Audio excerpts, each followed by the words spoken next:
Hello, today I'm going to go over a quick intro to the Power Query Editor and specifically the programming language that's used within the Power Query Editor, which is called the M language, M for Microsoft. So to get into an example, we'll go to the Data tab. We'll get data from a file from an Excel workbook.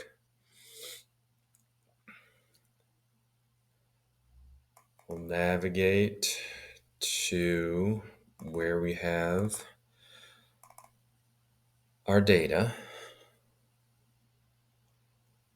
The navigator screen comes up. The data is in sheet 1. We see a little preview here. Now, unfortunately, it defaults to this load button. And that's good, but if you really want to harness the power of the editor, you have to click this transform data button. Now, this will open the Power Query Editor.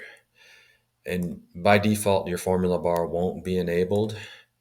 So if you go to the View tab and then click the checkbox for the formula bar, that formula bar will pop in right here.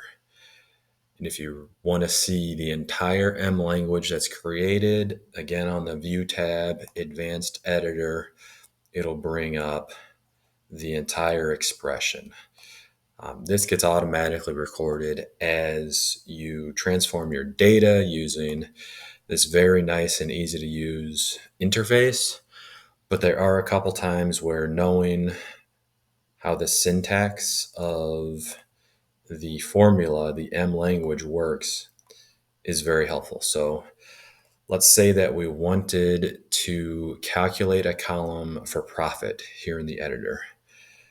And so I can select multiple columns by holding down the control key.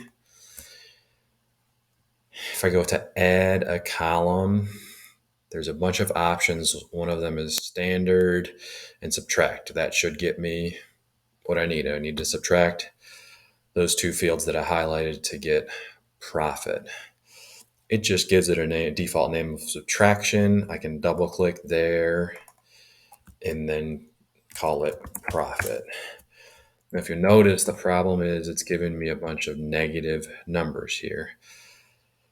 And I've got price higher than cost, so I should be seeing higher profit. And it automatically did the math, the subtraction, based on the order of which I selected the columns. So if I look at this column,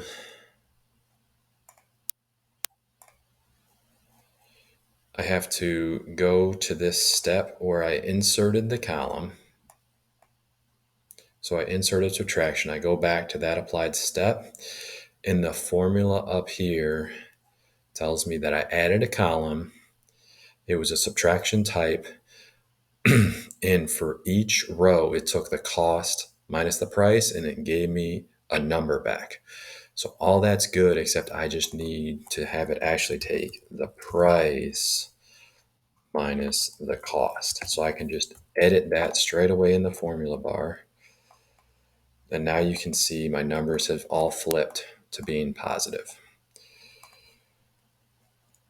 So I go back to the current step. I've got profit there. I've got positive profits. So that's one quick example of how getting a little bit of comfort around this M language will help you. Now, for one other example, let's just say I don't need the product number, so I can right click on that column, remove it.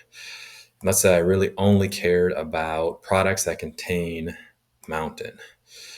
So if you're used to Excel, you'll be able to hit the drop down on that column, go to text filters, comes into contains, and now keep rows where product contains, and then we'll just type in mountain. We'll hit OK. You can see some mountains right there. OK. It says the table is empty. Now, unlike Excel, where it is case insensitive, Power Query Editor is case sensitive.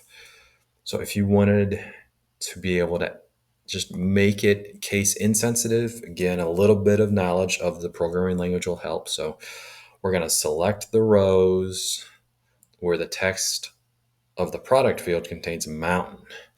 And after the mountain, I can put in a comma and I can give it an optional argument of this compare.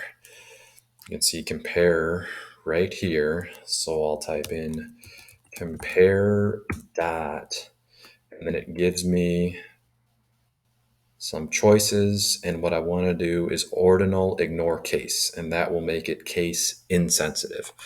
So I'll double click that. I'll press enter, and boom, it brings back the mountain, even though I put in a lowercase and it's actually capitalized in the product name. So there's a couple of quick examples as to how understanding this M language will help you avoid some common pitfalls in Power Query Editor.